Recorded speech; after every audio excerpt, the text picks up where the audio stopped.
Welcome everybody to Indivisible Text Ledge Live. Very excited to be with all of you. There's been so much happening in Texas. We're in the midst of our second special session of this year, and it's not going to be the last one. And so we want to make sure that everyone is aware of the impacts that are happening. So keep following our page, social media handles, so that you can stay up to date on key actions that are needed, and also just different ways you can get involved. Today, really excited to be joined by, in this Indivisible Text Ledge live session with James Withrow.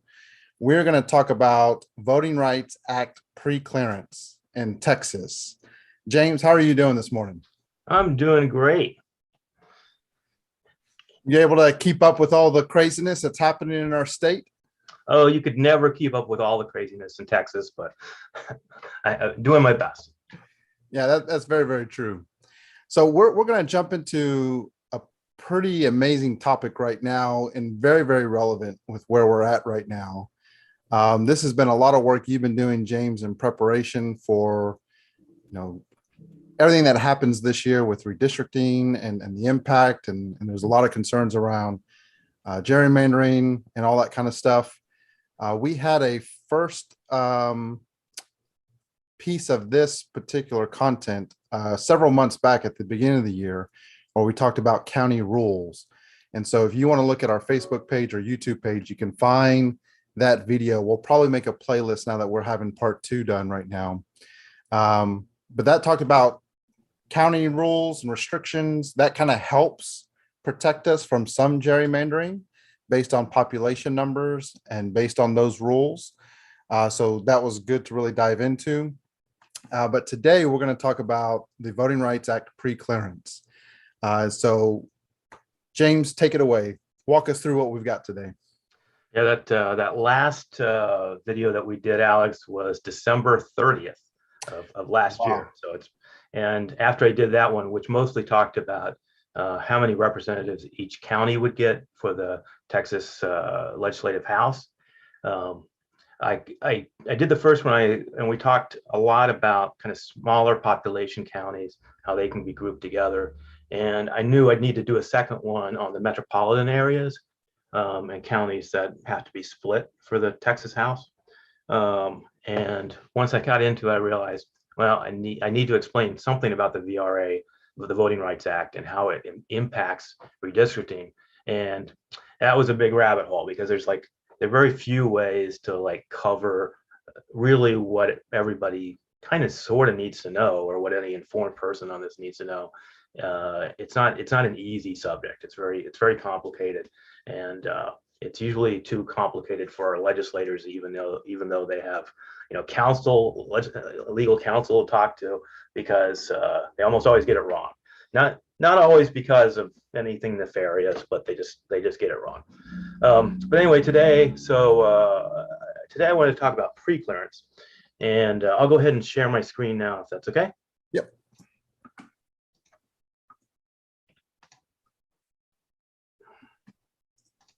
And it's let's see. I'm sorry, another technical glitch here. Yeah, for those that are watching, it is 10:45, and our goal was to jump on around 10 o'clock. But on my side of the house, there was so many technical issues. We're trying to overcome some system updates and internet connections, and so this is still something that we get to overcome with various opportunities like this.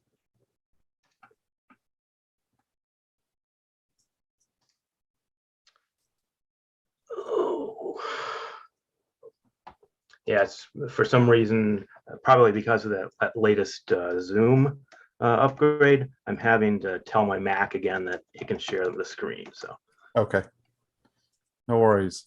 okay. Definitely, while we're getting this ready, if anybody is watching, if you have questions that you want to ask us, definitely put it in the Facebook comments or in YouTube comments. We'll be monitoring both of those places. And then, we'll definitely try to get to your questions, either something you have right away that you have questions, or as we're giving content, if you end up having questions, definitely let us know. And Alex, it's making me go out of Zoom in order to have this set of permissions. I'm All right. I'm sorry, I had no idea. No worries. No worries. I'll keep everyone updated with a few other things. Okay. So as James is going to get reconnected, we want to make sure that everyone is aware that we are in the midst of a second special session. And right now it is Indivisible Text Lege's perspective, as well as so many partners that are working within this dysfunctional environment we have in Texas, that this is really a sham session. And we really want to make sure that Texans are rallying around communicating that this is a sham session and that the governor is playing dictator versus serving the public. And so anything that you can do to help encourage our Democratic legislators to continue breaking quorum, anything you can do to help continue to push that message out to more Texans that Governor Abbott, Lieutenant Governor Dan Patrick are leading Texas in a very dangerous way, and that they need accountability. And that accountability comes with the 2022 election by voting for new leadership. We need your help in those spaces because whatever ends up happening in this second special session is not designed to serve Texans. It's only designed to serve power. So we want everyone to make sure that they're plugged in.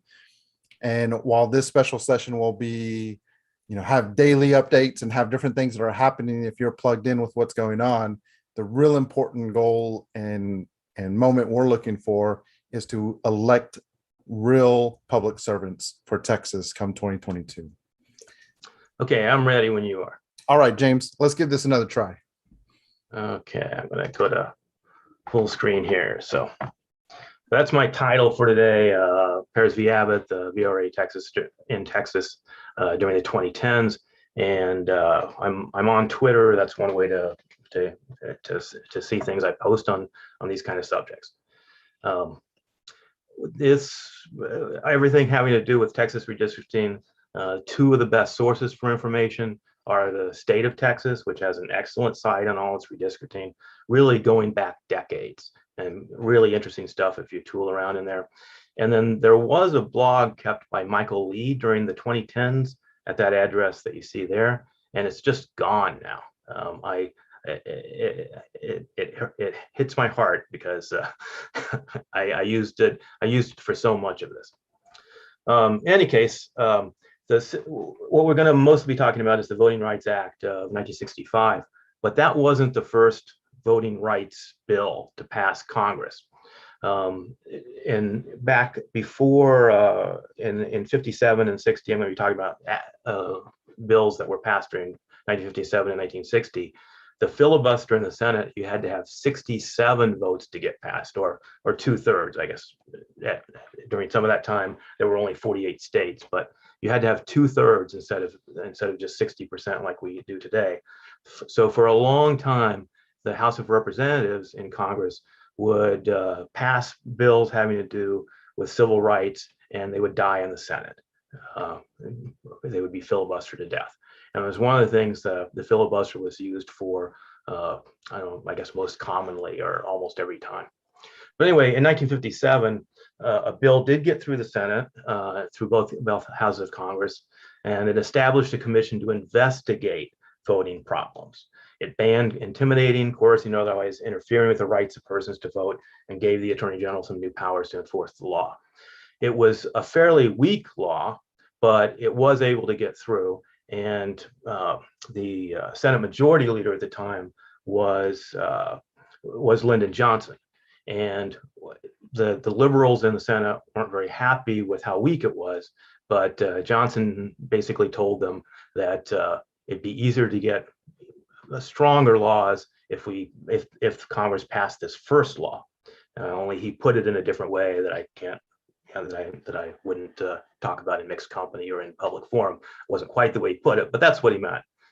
And sure enough, then 3 years later, they realized that the 57 law wasn't getting anything done. So there was another act, and it gave the Attorney General's office some powers to actually inspect voter registration rolls and polls, and there were finally some penalties for people who obstructed the right to vote.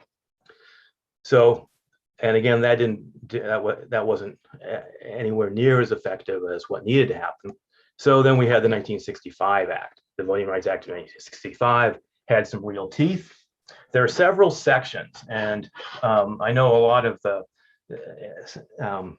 media and other people, when they're talking about it, they kind of get the sections mixed up, and there's kind of a general, sometimes you hear it said that the Supreme Court has gutted it or something, sort of, kind of. The different sections are important. Section 2 prohibits every state and local government from imposing any voting law that results in discrimination against racial or language minorities. Section 2 is still in effect. The Supreme Court has not gutted that in any kind of way. However, what is different is Section 5, which included a preclearance requirement. Certain jurisdictions had to get permission from either the U.S. Attorney General or the U.S. District Court for D.C. before they could change laws that had to do with voting. This includes redistricting. It would also include things like voter ID, which Texas, at the time, it passed a voter ID law. I think it might have been 2011, 2012, somewhere time in there. It tried to get permission for that and wasn't able to. In any case, there's some other sections that are kind of important. Section 4B has a coverage formula that puts certain states into preclearance. In other words, only certain states had to go to the Attorney General or the U.S. District Court for D.C. before they made changes. Section 3C contains a bail-in. Federal judges could add more states to preclearance rules. And 4A includes a bailout provision. So some states may have been covered by preclearance at certain times, and they've asked the court to let them out.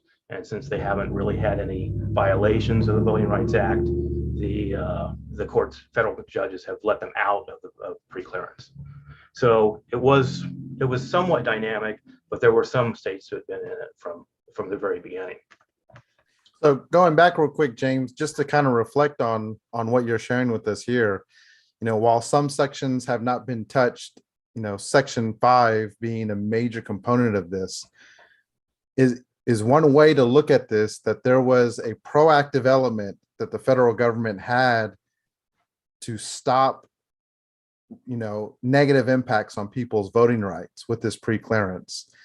Whereas now that that's been removed, there is still the back end option of being able to challenge this in court and to be able to challenge anything that does get passed.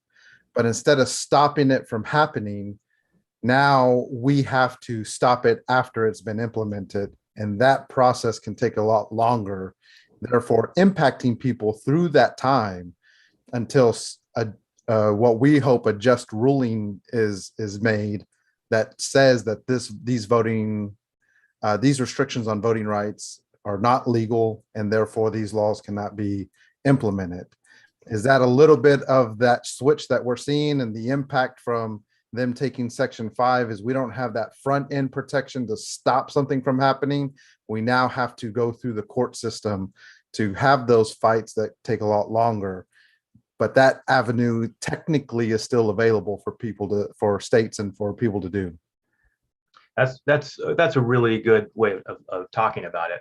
And I would also put in that federal judges are a little bit more reluctant to change something that's already a law. I mean, what's going to have to happen this year, what's probably going to happen is the state of Texas will pass redistricting maps, and then certain groups will sue in court, and it will go to a 3-judge panel, and that panel will have to decide whether to strike down the map or make changes in the map.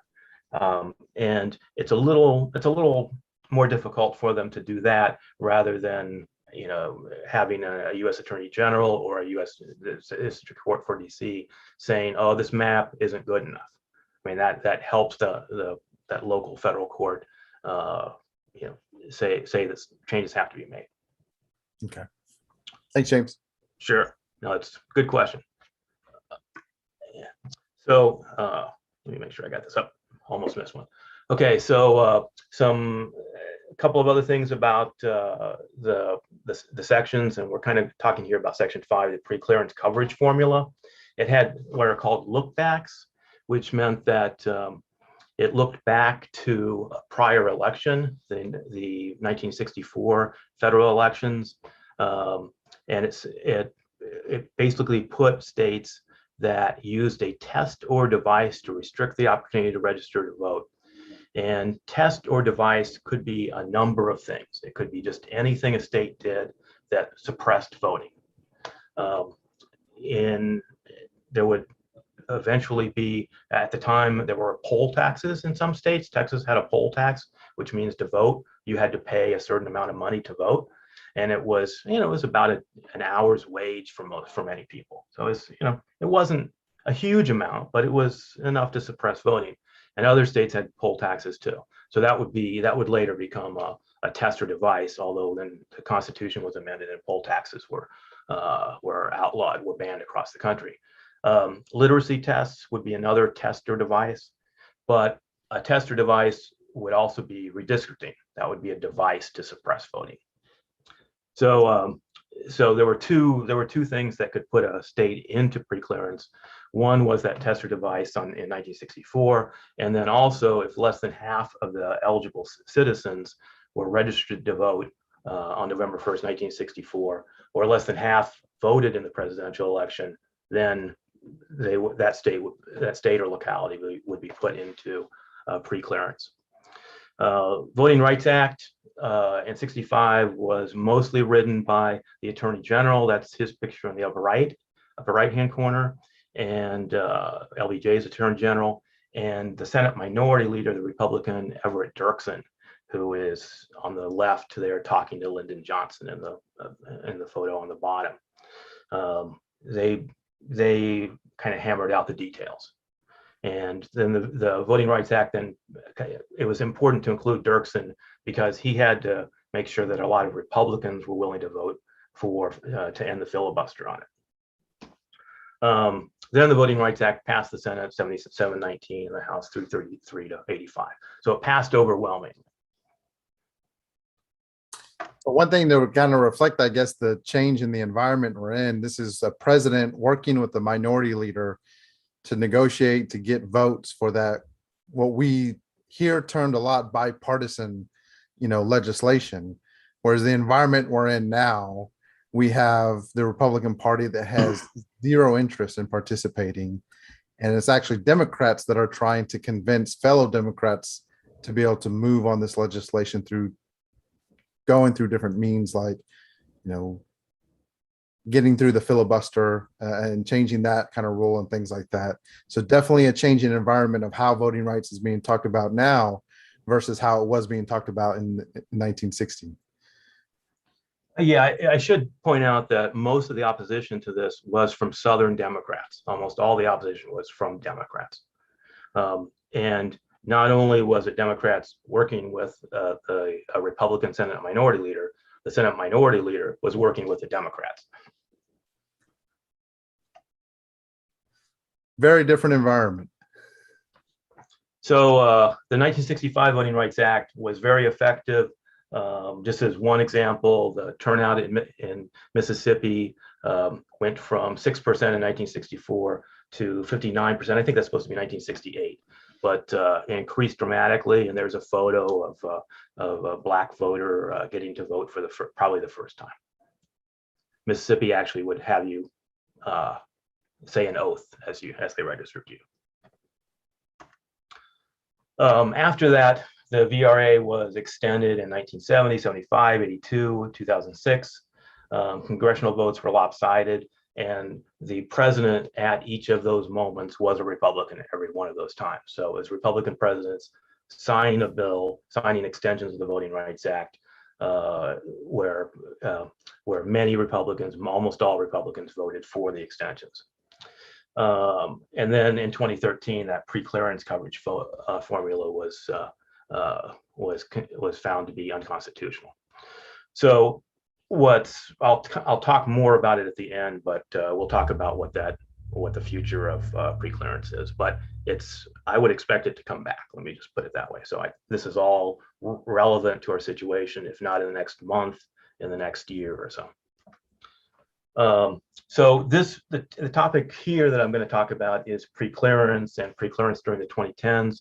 And then the second half of today's presentation will be about, or the third will be about how Texas became a preclearance state. And then I just want to talk about the future of preclearance just briefly. In a future presentation, I'd like to talk about how the VRA affected the 2010s maps. It was a decade-long story, and it did change the maps significantly. So if we go back to 2011, there were two redistricting bills. June 17th, one of them passed, and the rest were passed on the 19th of July. And I've got the plan numbers there, C185, H283, S148. You can actually like Google that in that plan. If you just put in like C185 Texas redistricting, you'll get a hit on the original map that the Texas legislature passed. And it kind of looks, just at first, it kind of looks like the map we have today. There is a lot in common, but what's very different is the Metroplex and especially District 33. But I'll get to that more in a future presentation. But even before the bill was passed, there were already groups that were filing lawsuits. So there are going to be two different courts I'm going to talk about. I'm going to talk about the DC court and the San Antonio court. But except for preclearance, all of the legalities happened really with the San Antonio court. But we're only talking about preclearance today, but I'll have to talk about the San Antonio court at some point. The way this works is that they usually, different people from around the state of Texas or different groups will file lawsuits against the redistricting plans or even how they're going about drawing the maps. And then all the lawsuits are usually consolidated so that everybody is making their case before a three-judge federal panel.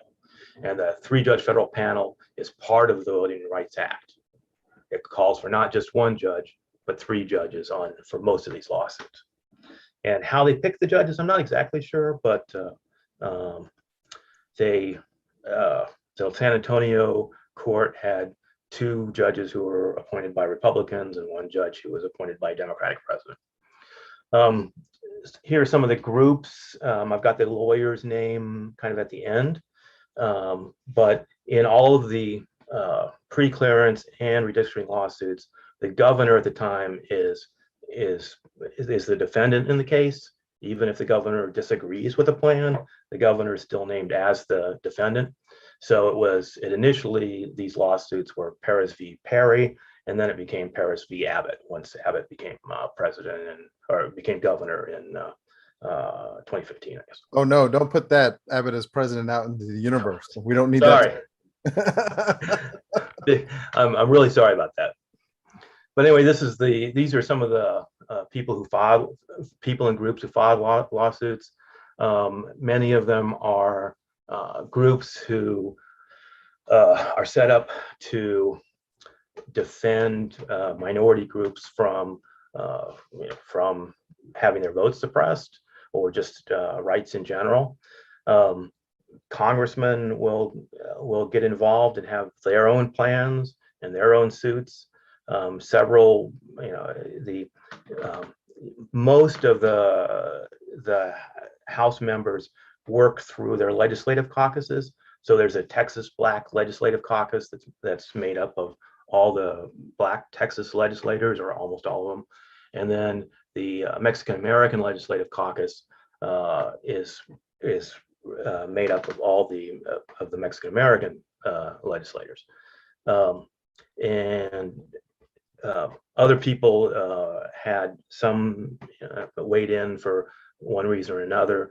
Travis County, where Austin is, had a specific thing they were suing over, and so they had their own group. But all of these lawsuits were combined and sent to San Antonio, except for the preclearance issue. And I just wanted to point out that I mentioned that the lawyer for the Mexican American Legislative Caucus was Jose Garza, but it's not the same Jose Garza who's the Travis County DA. It's a different Jose Garza. These are the two that are pictured. The Jose Garza that was the lawyer for the Mexican American Legislative Caucus is the one on the left speaking to the microphone. During the previous censuses since the Civil Rights Act was passed, the presidents had all been Republicans. It just happened to work out that way. So in 1970, it was Nixon, 1980, Reagan, 1990, George H.W. Bush, and then in 2000, W. That's kind of important for the next thing. So 2010, though, we have a Democratic president. And so remember I said I should have probably emphasized this before, but states have the choice of either sending their plan to the Attorney General's office or sending it to the federal court in DC. And Texas had always before, when there were Republican presidents, Texas had sent it to the Attorney General's office for those Republican presidents. But now we've got a Democratic president in office, so they decided to send it to the court. Nonetheless, other states had sent their plans to Attorney General Holder's office, and almost all of them had been deemed okay. Just Georgia and Texas had not been pre-cleared among the submitted plans. So July 19th, the date that the Texas redistricting plans were all on the books, they immediately filed for declaratory judgment with the DC District Court, 3-judge panel there. And that was the first time that Texas had gone to the courts rather than the Attorney General. And then 8 days later, a 3-judge panel was appointed to hear the preclearance. This is all preclearance in DC, to hear the preclearance case. And as I've noted there, 2 of those judges were appointed by Republicans and 1 by Democrats. So this was not a runaway Democratic judges that are going to rule against Texas here. November 8th, 2011, the DC court, 3-judge court, rejects the summary motion and suggests that the San Antonio court draw new maps. And they specifically said that they would promulgate detailed objections later. I'm not sure it ever really mattered, but the court, I think, unanimously just found that Texas hadn't done it right yet again. And I should say that the Texas redistricting almost always ends up in the courts, and there's almost always problems with it. And this has been true when Democrats ran the state, and true when Republicans ran the state. There are always mistakes. So I skip one. No, I got it. Okay. So just to also note that that was November when the DC court said that these maps weren't good enough. The filing deadline for Texas candidates for the 2012 election was December 12th, 2011. So it was like a month to go before the filing deadline when the DC court said, no, these maps don't work. And you can imagine where you're going to have even a worse timeline this time. I mean, they passed redistricting in July of 2011. This time, there's no way to get it done before September. Yeah. So just to, and I don't know, this is a good moment just to kind of recap what we were talking about right now, James, is that this is a great moment. Okay. So previously with preclearance, when there was Republican presidents, states who needed to submit preclearance would go through the Attorney General. And just to recap on that, they would go through that process and would be cleared to move forward on what their plans were. Or sometimes they were not cleared. Okay. And so then that would get resolved through the Attorney General's office, but they would get to some resolution with whatever was presented, and that way those states could move forward with drawing their maps. That's generally the way it worked. I don't want to go on record as saying it happened every time that way, Right. but the vast majority of the time, that's exactly what happened. The Attorney General said yes, and they moved on. Sometimes, in some cases, the Attorney General said yes to a state's plan, and the plan still would get in trouble with the courts. Okay. But the key distinction here, and what has kind of been that is going to continue to have a ripple effect to what we're talking about right now, is in 2010, our president being Barack Obama, and Texas taking a different approach than going through the Attorney General's office. They instead went through the courts to present their preclearance, and that really helped trigger a lot of these other actions that happened after that. Well, either way, I mean, the court, it didn't matter where they went, and the court in DC still smacked him back, still sent it back to Texas. So it didn't, they thought they'd have a better chance with the court, with the DC federal court, and they didn't. So I guess here's my question. Do you feel like as we move forward, do you feel like that there was a tactical reason that they went through the courts, then the AG, in order for this to eventually land in the Supreme Court, where preclearance is deemed unconstitutional? Yeah, the Supreme Court's verdict in Shelby would come a little bit after this, although it would arise out of a local, I think Shelby County is in, I think actually Tennessee, but I'm not sure which state the Shelby County there was in, but it would arise out of a redistricting issue, and so that would trigger the Shelby ruling eventually, but it wouldn't be until 2013.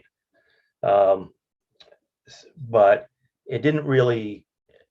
Texas just thought it had a better chance of getting the federal courts in DC to pass it because there were more Republicans on on that particular federal court than there were, as opposed to having Attorney General Eric Holder rule on it. Okay. So in looking at the connections of these moments, and the sequence of these events, that clarification really helps, James, in terms of just this was a decision by Texas to try to see if they could get more favor in their approach, and ultimately that approach failed. The DC 3-judge panel said that there was issues with this, and so them trying to pivot in their approach didn't ultimately help them with what they were trying to pursue.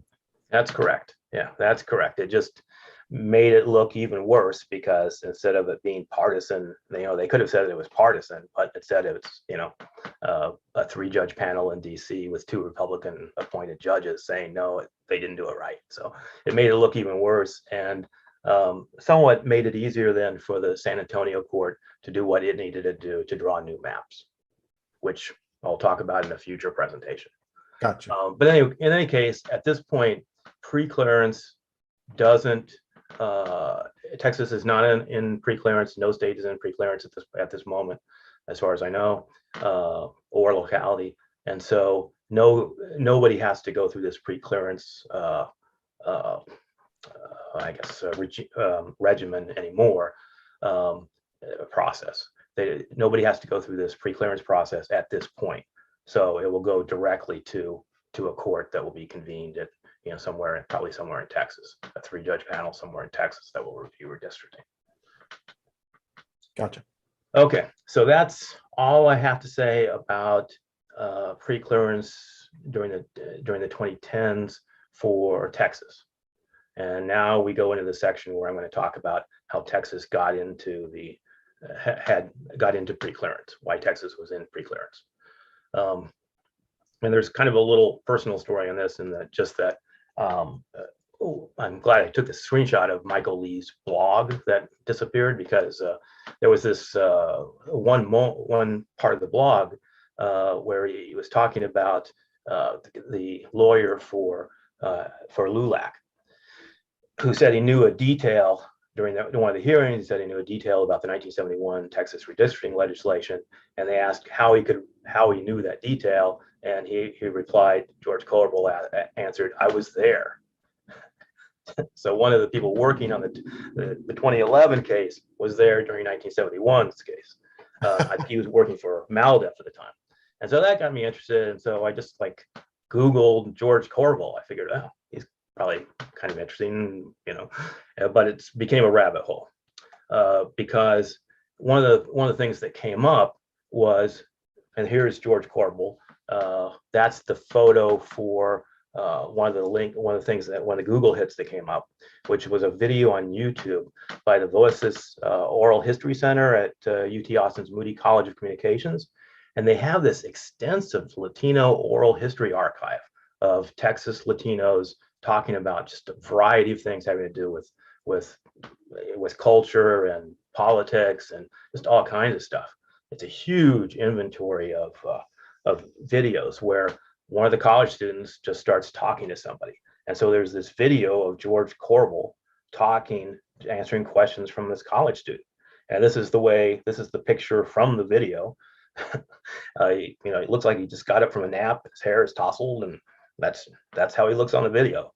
And it was really interesting. But what was odd to me about it was that he kept talking about Texas becoming part of preclearance and added to preclearance during the 70s, when I had thought that they were an original state that was under preclearance.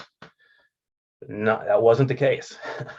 And so as I started researching it, I also came across another really good source for this, which is an R.E. Berman article in The Atlantic, The Lost Promise of the Voting Rights Act, which talks about this case, how Texas was added to preclearance, and it's really interesting. I highly recommend it.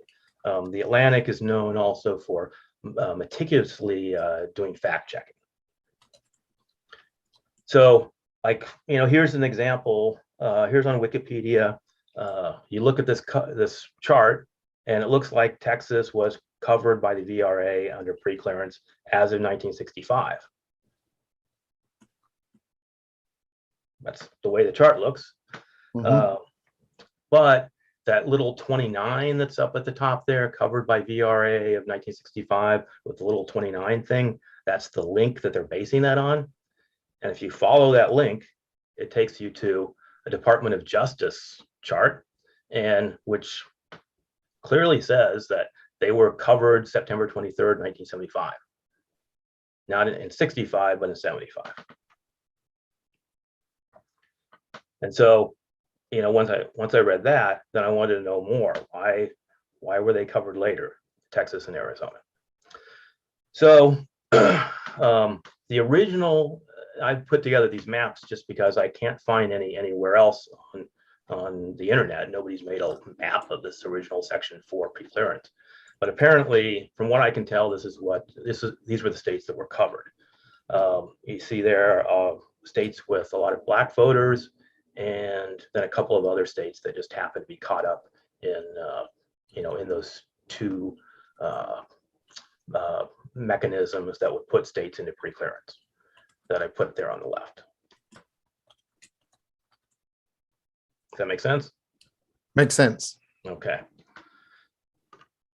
In 1970, there was an extension of the act. Some other states, for some reason or another, failed or got put into preclearance or were partially covered. And then there were some states that were covered, like Connecticut, Massachusetts, Maine, Idaho, and Wyoming, which were covered under the law, but went to federal court and said, look, we hadn't have any problems. We'd like to bail out. And so the courts let them out of preclearance because they just hadn't any problems. But you'll notice also that Texas is not covered here either.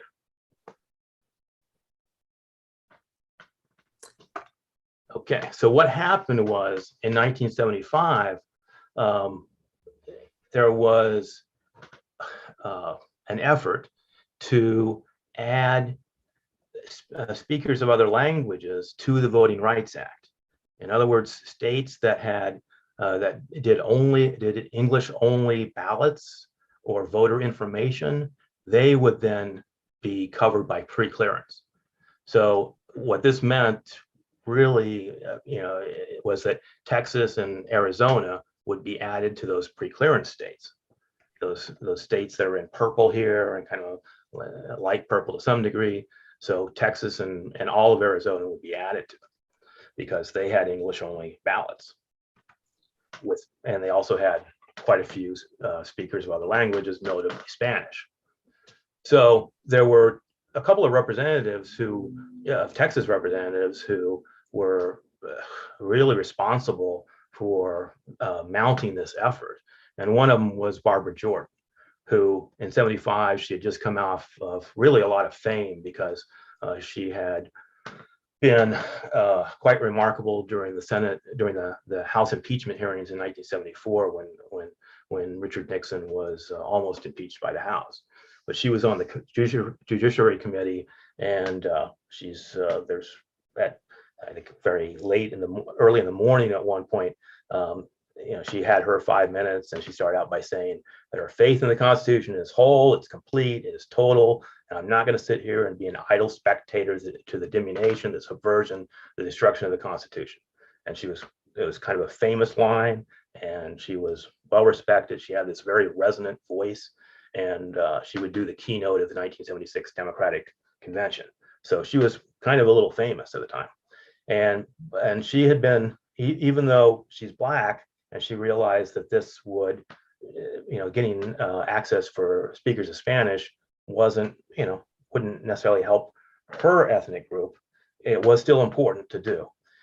And another congressman at the time who was also interested in doing this and found that making things easier for Spanish speakers to vote was important was Bob Kruger, who was a congressman from New Braunfels at the time. And I could ask you, guess why Kruger was, had a special personal interest in this, and it would probably take you forever to guess. but the reason was that as a child, his family had spoken German at home in New Braunfels. And so when he went to school, it was a different world for him. So here you have this white guy who understands this too. So I would like to say that there were other congressmen at the time, including a Latino congressman or two in Texas who were interested and pushed this, but really there were a lot of Democrats who were opposed to adding this to the VRA. The NAACP was against it. What they were afraid of is that if you brought Texas into it, I mean, the Voting Rights Act was working for them, for their constituents, but if you added things to it, then maybe it wouldn't get extended again, because these are all like 5-year time periods. But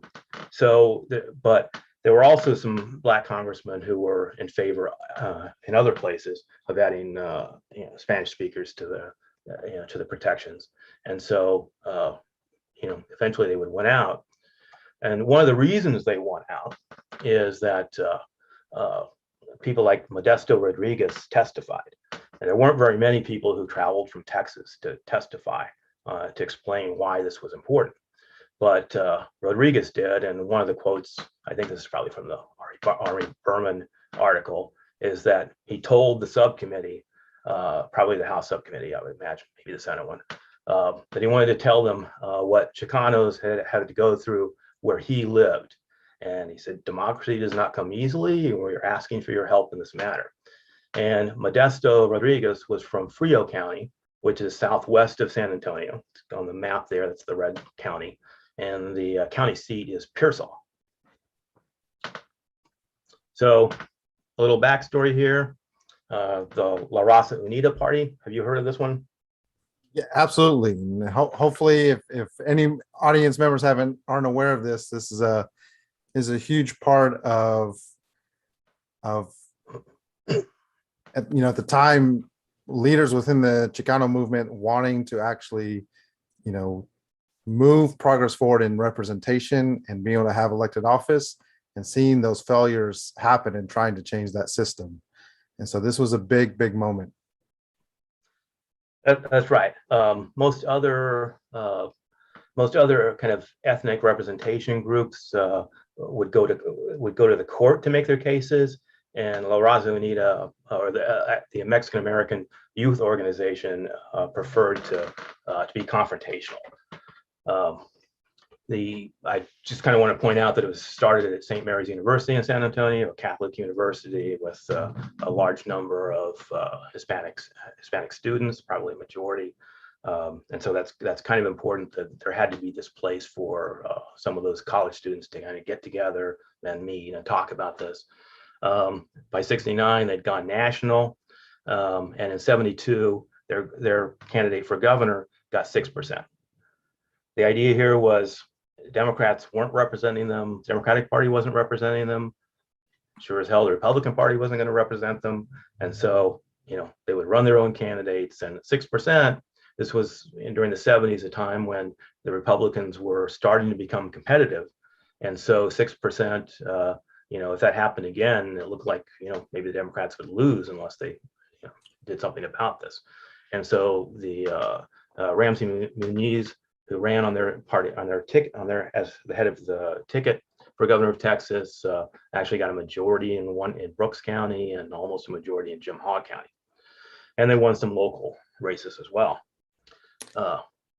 Yeah, and if people want more information on this, there's a great PBS documentary that was made called Chicano that really highlights the story of La Raza Unida and the struggles they went through, and really highlights this 6% that this race got and the impact that it had, and eventually what kind of helped lead towards more aggressive opposition from different people within the government around La Raza Unida, because they saw this power that was starting to get created there.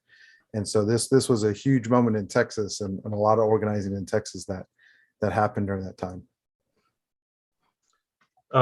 So back to Frio County, in 1973, there was an election for Mayor Pearsall, and La Raza Unida candidate actually won. But the county judge, or it might be a judge in the county, subpoenaed 200 Chicano voters, but no whites, for alleged election irregularities, and threw out 100 votes that were marked with an X instead of a signature by illiterate voters. Morales was removed from office and lost his construction business after whites boycotted it, and 16 Chicano voters, under pressure from the county, pleaded guilty to election law violations. So kind of sounds like the case of to some degree, like the woman who's looking to face 5 years of jail time because she kind of voted accidentally. We see the same kind of intimidation via the law today. Absolutely. What we're seeing, very similar things happen in our world today. There's an established playbook, it feels like, in terms of how to suppress the vote and how to pressure communities to not participate. That's been unfortunately a part of our history. And this is what's been so interesting as we continue to go through this conversation, James, is how once again in our history, you see Houston leaders helping lead the way with Barbara Jordan and some of the improvements for voting for people in Texas to be able to vote. And we saw that in the recent election, Houston leaders helping lead the way to try to help people vote. So it's interesting to see that thread line in some of our history, in Texas being a big player in trying to help push for voting rights. But then we see this other side of Texas, which has just as much history around just this suppression efforts, intimidation, and really trying to stop certain communities from having not only their votes counted, but from having representation. And so this is the, I guess, the dichotomy of Texas of this work that's being done for our voting rights and the work that's being done to suppress our voting. Yep, it doesn't end there. Rio County also redrew the lines for the county commission so that all the Mexican Americans would be in one district. So And it doesn't end there. Let's see. Oh, also, they moved the polling places and the hours of voting. So they shortened the hours of voting so that it would make it difficult for Chicano farm hands to vote. And all the polling locations were moved to white areas of Pearsall. So we see these, these problems still. So anyway, because of the testimony of Modesto Rodriguez and the efforts of many others, then in 1975, the extension of the Voting Rights Act, that was amended so that speakers of other languages had protections. And that's why you see, even today, all the polling locations in Texas have, not only vote here, but vote aquí. It's not because the state of Texas wanted to do it, it's federal law. The preclearance coverage formula was changed so that if in 1972 a tester device was used to exclude based on language, like if there were only English ballots, then that state could come under preclearance. You had to have 5% of the citizens of voting age speak a language other than English. So there were states then, other states with a lot of foreign language speakers then kind of got caught up in it. I think that's probably why New York and California especially were partially covered by this. But this is, as far as I can find, this is the first time that the entire state of Texas is put under preclearance. It's 1975. And I wish that we could just say that we'd lived happily ever after, but I think there's something important to point out here. So on June 5th, 1975, the voting right extension passed with new protections for language minorities. On July 20th, 3 lawyers from the Department of Justice came to Pearsall to talk to Rodriguez and asked him to find witnesses for what had happened in Pearsall and Frio. And so that night on July 20th, 1975, Modesto Rodriguez went to the Buenos Aires bar to talk to people and find some other witnesses to tell about what had happened in Pearsall and Frio County. At 10:50 p.m., the Texas Alcoholic Beverage Commission raided the bar, and they brought some other officers, I think local police officers with them, and they arrested a friend of Rodriguez's. Rodriguez probably said something like, "What are the charges against my friend?" Something like that, but it was the officers interpreted it as like challenging their authority or whatever. And a TABC officer struck Rodriguez in the head, and then other officers joined in beating the crap out of him. It was so bad that Rodriguez's sister called George Corbell and said she didn't want to take him to the hospital in Frio because she was afraid they'd kill him there. And Corbell said to try to get him to San Antonio if possible, and he was actually like airlifted to a hospital in San Antonio and treated for his injuries. He survived. George Corbell in the audio in his video that I was talking about earlier said that he was never the same. He always had ringing in the ear even after he recovered, and so for the last 40 years of his life, he was had this ringing in the ear. It was so close to him becoming literally a martyr for voting rights in Texas. In 2015, Modesto Rodriguez died, and there was no fanfare. George Corbell in his interview said he wished he'd known because he would have gone to Pearsall for the funeral. He really thought a lot of Modesto Rodriguez for what he did, and but nobody told him. And I kind of feel the same way, is that very few people know about Modesto Rodriguez. I wouldn't know about him if I hadn't done this research and been sent down this rabbit hole. But really, to some degree, he ought to be like the face of what we're doing now. Yeah, no, I think that's amazing that you've been able to surface this and share with everyone, James. And I think this is where a lot of people sometimes get frustrated around like, what can I do as an individual? Like, what can I do as a part of this? And we're grassroots organizations, and we have organizers who are volunteering their time to do this work. But it is so important for us to continue to highlight these stories of everyday people that go through extraordinary lengths to try to make things better. And the impact that we can have, but it's very important for us to continue to remember these stories and to remember these people, so that we will always keep the cause and the reason for our fight at the forefront. And so I thank you very much, James, for bringing up this story, to bringing up Modesta Rodriguez's efforts to light.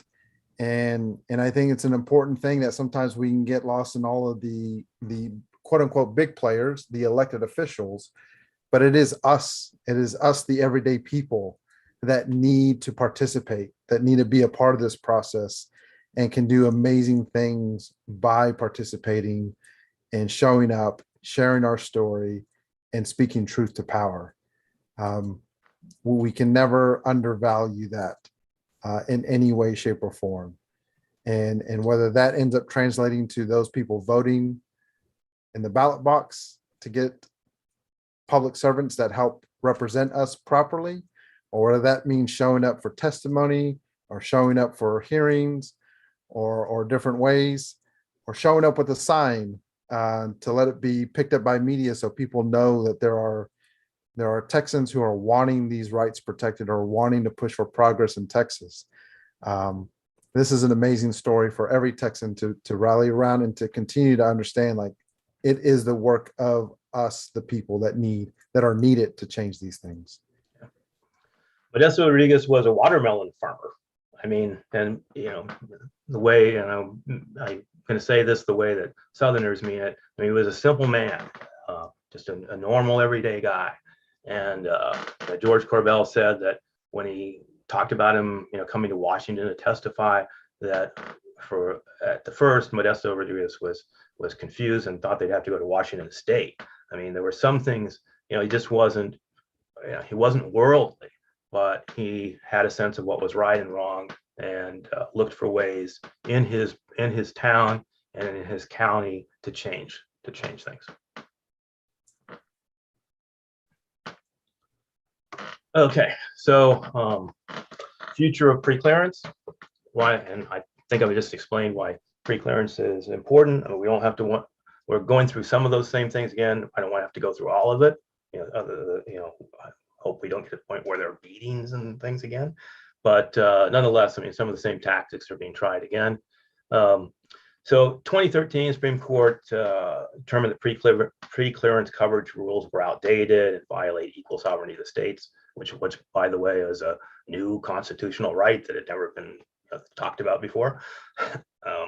And so no state had to comply with preclearance anymore. However, there is this bail-in provision that is still active.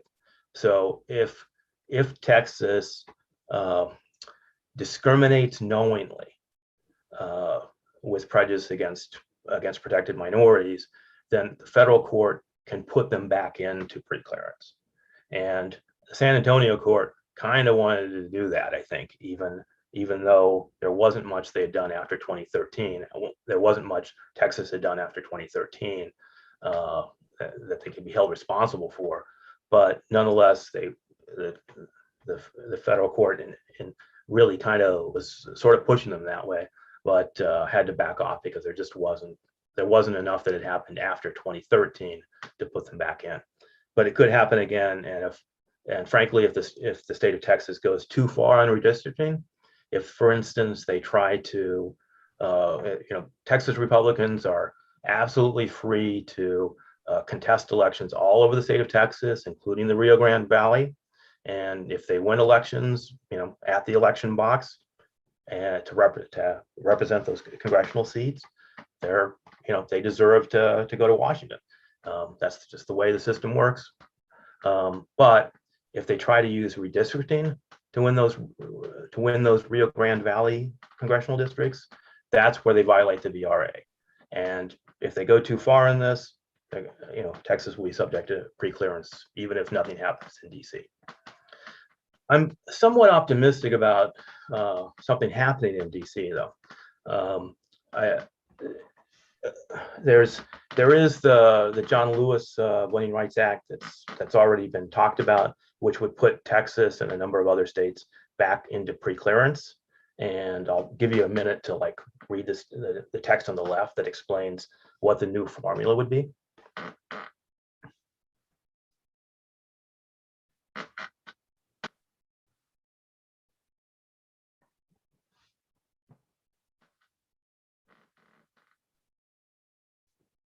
Okay. So that would put Texas back into it, as well as states like California and New York, which isn't fighting it. Those two states are fine. I would like to actually give a shout out to Illinois, which has a number of minority groups, and Illinois doesn't seem to ever get any problems with the VRA. I don't know why, but it just has happened that way. But Texas always has problems. So, but anyway, so this would cover Texas again if that act were passed as written. I think Joe Manchin has been actually quoted as saying that one thing that could pass if all 50 states were in preclearance.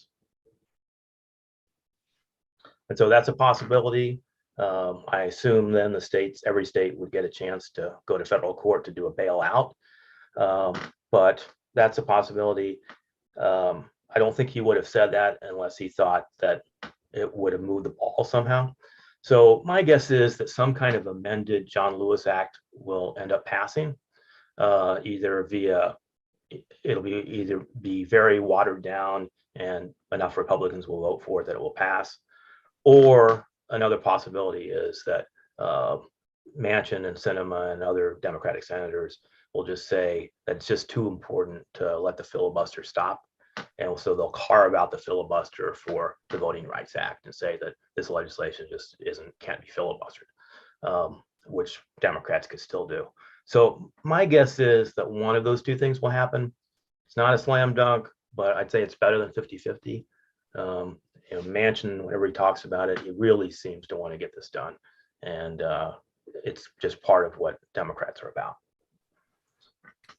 Now, help us understand why this suggestion by Manchin would potentially be the thing that would help get it over the line. Well, that's a perfect question, and I should have put that in here. Is that if all 50 states and territories are in preclearance, then it doesn't seem like we're prejudging any state. Like, we're not saying that Alabama is a bad state or Texas is a bad state. We're saying all states are equally have this thing that they have to go through. Would this put a strain on that preclearance process if all 50 states have to go through this process and everything?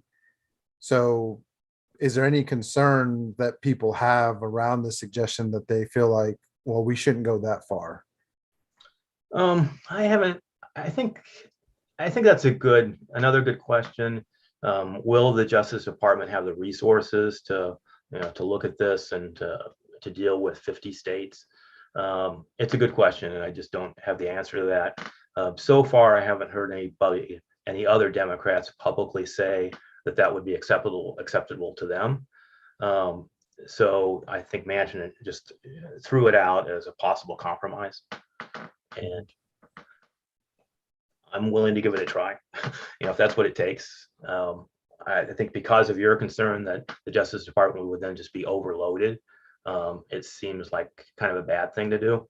But I noticed that Austin Rep legislator Gina Hinojosa tweeted today that right now, as written, the John Lewis Voting Rights Act doesn't have a look back, which means that it wouldn't throw anybody into preclearance for anything they've done in the past, only what's done in the future. So if this passes, if the John Lewis Voting Rights Act passes after Texas passes its redistricting, then Texas wouldn't be held responsible for the redistricting. necessarily. And that's So some talks we hear from partners that with the census data coming out, Texas may try to sprint to get their redistricting passed as quickly as possible and could potentially start at the end of this month. yeah, And then, this special session ends September 6th, I think. Not that this is a guarantee, but that there's that potential that Governor Abbott could change the priorities of the special session, and then in the last week, getting something passed before Congress passes the John Lewis Act. yeah, exactly. Yep. And so that's the end of my presentation. Start a little bit on the next one, which will be this one. All right. Well, James, this has been fantastic to kind of walk through this history for folks. And I think this is one of the huge components that we see from our organization is not only do our people just completely unfamiliar with the state legislature and who represents them and the process and going through the regular legislative session. But this every 10-year process is even more foreign to Texans and understanding the implications and the history behind it. So when you hear census, when you hear redistricting, when you hear Voting Rights Act, you may have some connection with those words, but there is a huge history within our state around the path through all of this, how our state has conducted itself, both for voting rights and both for voting suppression. And it's really important for us as Texans to be informed of this because this is a every 10-year process. And this will have huge implications on our communities, huge implications on our state, and it has a huge implication on our country and the direction that we move forward. And so if there's an opportunity for people as they're getting educated and plugged in during this process, I know our hope is going to be that we continue to keep this going so that we don't completely forget come the next 10 years. And the more we can do as an organization to help Texans be educated in this will help us have stronger constituents in terms of what they're voting on and understanding the impacts of their vote, as well as the motivation to continue to organize around their communities to make sure that people are participating in voting so that we can have the representatives that are going to be actually serving Texans versus what we're seeing right now is a complete abandonment of responsibilities. It's we're really in a mess right now. And so this walkthrough has been great. If you share this with anybody, if anybody that's watching, this is going to be on our Facebook page and our YouTube page. So anybody can go through and watch this. We're going to work with our organizers to see if maybe there's some snippets we start editing so that we can have some of these pieces available for folks. But definitely share this, definitely keep getting plugged in, continue to share this education and information. And James, I can't wait till we do this again on the next section of this Voting Rights Act walkthrough. You're too kind, Alex. Thank you. Well, thanks, everybody. Keep asking us questions in the Facebook and YouTube, even if you didn't watch this live, and we will follow up with you. Bye, everybody.